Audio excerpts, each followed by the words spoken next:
যেই দপ্তরে 100 জন কর্মচারী আছে, যেখানে আপনার অফিসে যদি 100 জন কর্মচারী থাকে, কর্মকর্তা কর্মচারী মিলে 100 জন থাকে, সেই দপ্তরই আপনি একটা শাখা কমিটি গঠন করতে পারবেন। এবং আমরা চাই বিশেষ করে এই যে বাংলাদেশ ব্যাংক, তারপরে ফিনান্স কোম্পানি, আর্থিক প্রতিষ্ঠান, বিশ্ববিদ্যালয় মঞ্জুরি কমিশন, বিজ্ঞান ও প্রযুক্তি বিশ্ববিদ্যালয়, এই সমস্ত জায়গায় আমাদের শাখা কমিটি গঠিত হোক। আমাদের সাংগঠনিক শক্তিকে আরো মজবুত করার জন্য আপনাদের সকলের সহযোগিতা চাই। প্রাথমিক শিক্ষক আছেন, এমডিওভুক্ত শিক্ষক আছেন, আপনারাও চাইলে আমাদের শাখা কমিটি গঠন করতে পারেন। আপনারাও আমাদের এই সংগঠনকে শক্তিশালী করার জন্য সবাই এগিয়ে আসতে পারেন। শিরিন আক্তার লিখেছেন, আমি বগুড়া থেকে আছি। থাকলে হবে না, আমাদের কথা মনে হয় আপনারা বুঝতে পারেন নাই। আপনারা যে যেখানে আছেন সেখানে আপনারা কমিটি একটা গঠন করুন, কমিটি গঠন করে আমাদেরকে আহ্বান করবেন, আমরা গিয়ে অনুমোদন দিব। মার্জিয়া খাতুন লিখেছেন, আমি গাজীপুর থেকে বলছি। ধন্যবাদ আপনাকে মার্জিয়া খাতুন। আপনাকে আমরা বলছি, আপনি গাজীপুরে আপনার যারা অফিস কলিগ আছে তাদের সাথে যুক্ত হয়ে আলোচনার মাধ্যমে আপনারা আপনাদের দপ্তরে আপনারা কমিটি গঠন করুন। যত শাখা কমিটি গঠিত হবে আমাদের সাংগঠনিক দিক তত মজবুত হবে। যত বেশি শাখা কমিটি হবে তত আমাদের কমিটি শক্তিশালী হবে। নাজমুল হোসেন লিখেছেন, ভাই আমরা তো ডিপেন্ডে থাকি, কিভাবে আসবো? ডিপেন্ডে না ডিফেন্সে। যদি আপনারা ডিফেন্সে থাকেন তাহলে কমিটির সাথে যুক্ত হওয়ার দরকার নেই, কিন্তু আমাদের কর্মসূচি যখন হবে তখন আপনারা সাপোর্ট দিবেন, আমাদের সাথে যুক্ত হবেন, কোনো সমস্যা নাই। আচ্ছা, ইসাহাক কবির ভাই লিখছেন, মালিক ভাই কোথাও হয়তো ভুল হয়েছে, আপনি আবার কমিটি করেছেন সরকারি কর্মকর্তা কর্মচারী কল্যাণ সমিতি এর আওতায় যারা সদস্য হতে চান তারা এই সংগঠনের সাথে যুক্ত হতে পারবেন। কোন কোন উপজেলা জেলা কর্মকর্তা কর্মচারী? এটাই তো মানে লেখাটা ভালো করে বুঝি নাই। লিখেছেন কমিটি সরকারি কর্মকর্তা কর্মচারী কল্যাণ সমিতি এর আওতায় যারা সদস্য হতে চান তারা এই সংগঠনের সাথে যুক্ত হতে পারবেন। কোন কোন উপজেলা জেলা সকল কর্মকর্তা কর্মচারী কল্যাণ সমিতি, এটাই তো হওয়ার কথা। ধন্যবাদ। না, আমরা তো সংগঠন করেছি, বাংলাদেশ সরকারি কর্মকর্তা কর্মচারী কল্যাণ সমিতি কেন্দ্রীয় আহ্বায়ক কমিটিতে গঠিত হয়েছে। এখন এটার অধীনে প্রতিটা জেলা উপজেলায় বিভিন্ন দপ্তরে আমরা শাখা কমিটি গঠন করতে চাচ্ছি। যাতে আমাদের সংগঠনকে আরো শক্তিশালী করা যায়। এবং আমরা সরকারি গাড়ি চালক কেন্দ্রীয় কমিটি আছে, তারপরে সমন্বয় পরিষদ আছে, তৃতীয় শ্রেণী সরকারি কর্মচারী সমিতি আছে, তারপরে 17 থেকে 20 গ্রেড কর্মচারী সমিতি আছে। সকলকে নিয়ে আমরা নতুন করে ঐক্য গড়ে তোলার চেষ্টা করব। খুব দ্রুত সময়ের মধ্যে আমরা ঐক্য গড়ে তোলার চেষ্টা করব। সমাবেশের ডাক দেন। সমাবেশের ডাক তুষার আহমেদ, এখনই সমাবেশের ডাক দেয়া যাবে না। আপনার মনে হয় রাফিউদ্দৌলা চৌধুরী, আমার মনে হয় আগামী 5 বছরে পে স্কেল হবে না। 5 বছর পরে তো হবে। তা 5 বছর পরে হতে হলে আপনাকে এখন থেকেই প্রস্তুতি নিতে হবে না? এখন না হোক, আপনি বলছেন আগামী 5 বছর পরে, 5 বছরের আগে হবে না। ধরে নিলাম আগামী 5 বছরের আগে হবে না, তাহলে আগামী এই 5 বছরের মধ্যে আপনাকে আন্দোলন করতে হবে না, চেষ্টা করতে হবে না? নাহলে তো 5 বছর না 25 বছরও হবে না, হয়তো আপনার চাকরি জীবনও নাও হতে পারে। তাহলে আপনাকে আন্দোলন করতে হবে না? পে স্কেলের জন্য হওয়ার জন্য চেষ্টা করতে হবে না? নাকি ছেড়ে দিবেন একেবারে? তাই না? আপনাদের আসলে কোনটা চাচ্ছেন?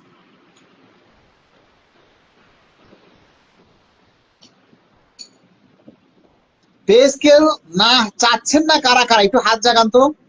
এই যে রাফিউদ্দৌলা চাচ্ছেন, ওনার সাথে সহমত জানাচ্ছেন শাহাদাত হোসেন রাজীব, ওনারা পে স্কেল দিচ্ছেন। আর যদি পে স্কেল হয় তাহলে আপনারা প্রত্যাখ্যান করবেন। একটু কমেন্ট করে জানান যে এই যে 6 মাস 1 বছরের মধ্যে যদি পে স্কেল হয় তাহলে আপনারা প্রত্যাখ্যান করবেন। একটু কমেন্ট করে জানান, তাহলে আমরা খুশি হব যে না, পে স্কেল হলে আপনারা নিবেন না, প্রত্যাখ্যান করবেন। ঠিক আছে? একবার পুলিশের গুলি খেয়েছি, প্রয়োজন হলে আবারও খাবো, পে স্কেল নিয়েই ছাড়বো, এটা আমার অধিকার ইনশাল্লাহ। এই যে খুব সুন্দর একটা কথা বলেছেন। কে লিখছে? 5 বছর পর অবসরে যাব, তখন হবে। আচ্ছা, 5 বছর পরে অবসরে যাবেন?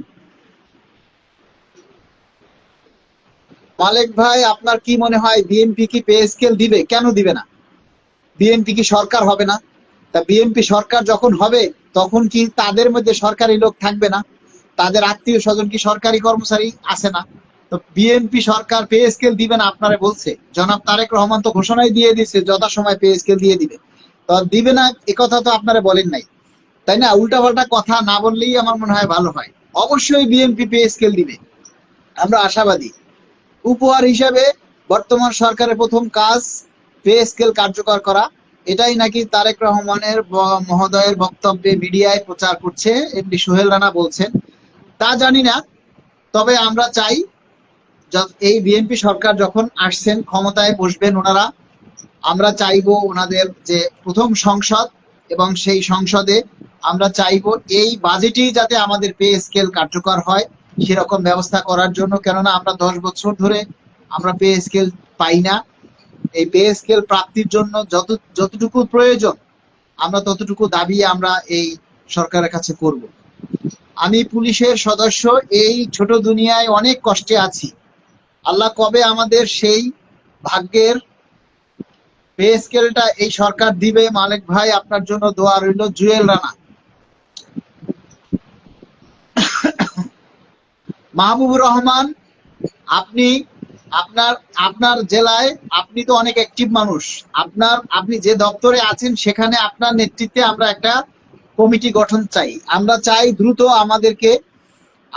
দ্রুত চাই আপনারা কমিটি গঠন করেন। আপনারা যার যার দপ্তরে আমাদের শাখা কমিটি গঠন করবেন। বাংলাদেশ সরকারি কর্মকর্তা কর্মচারী কল্যাণ সমিতির শাখা কমিটি গঠন করুন। যে কোনো আন্দোলন করতে গেলে সাংগঠনিকভাবে আগে শক্তিশালী হতে হবে, সাংগঠনিকভাবে আপনার ভিত মজবুত হতে হবে। আর সাংগঠনিকভাবে ভিত আপনার তখনই মজবুত হবে যখন আপনাদের অনেকগুলি শাখা কমিটি থাকবে।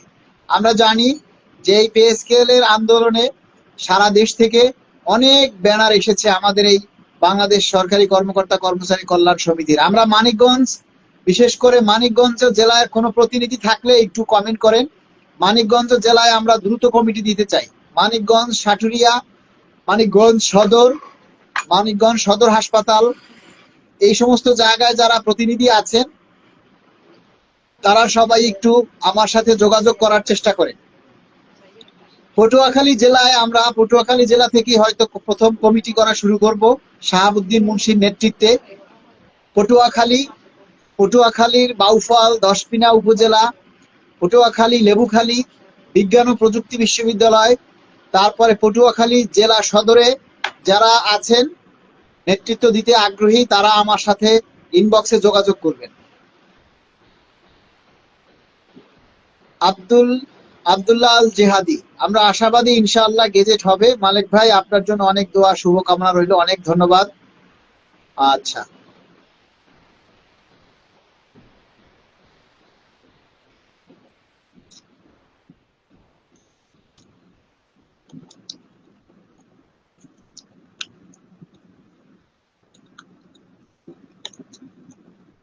ফজলুল হক, লালমনিরহাট থেকে আপনারা কমিটি গঠন করুন।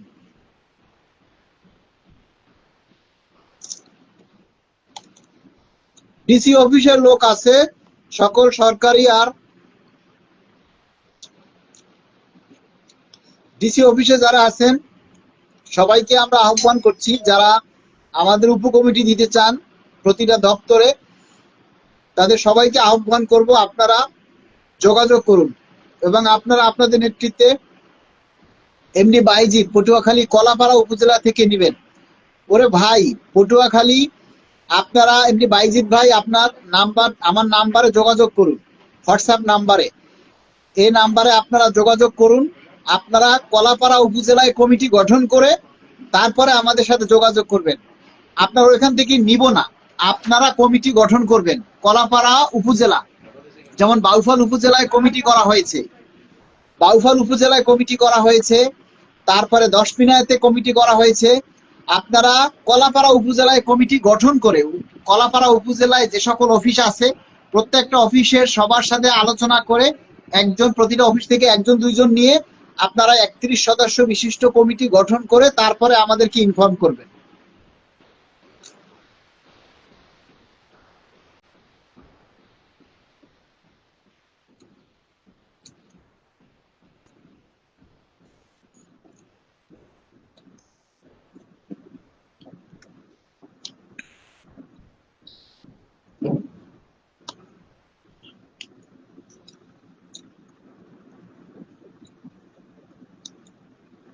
নাসরিনা আক্তার জেসমিন, বগুড়া থেকে।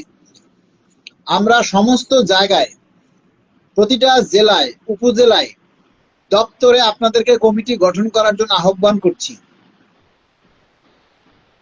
আচ্ছা, সিয়াম খান নাকি সাইমি খান, ধামরাইতে কমিটি গঠন করা হয় নাই। ধামরাইতে যারা আছেন, আমরা আমাদের এই পর্যন্ত কমিটি হয়েছে 4টা বিমানবন্দর, তারপরে চট্টগ্রামের রেল বন্দর এবং গ্যাসে, আর পটুয়াখালীর বাউফল উপজেলায়।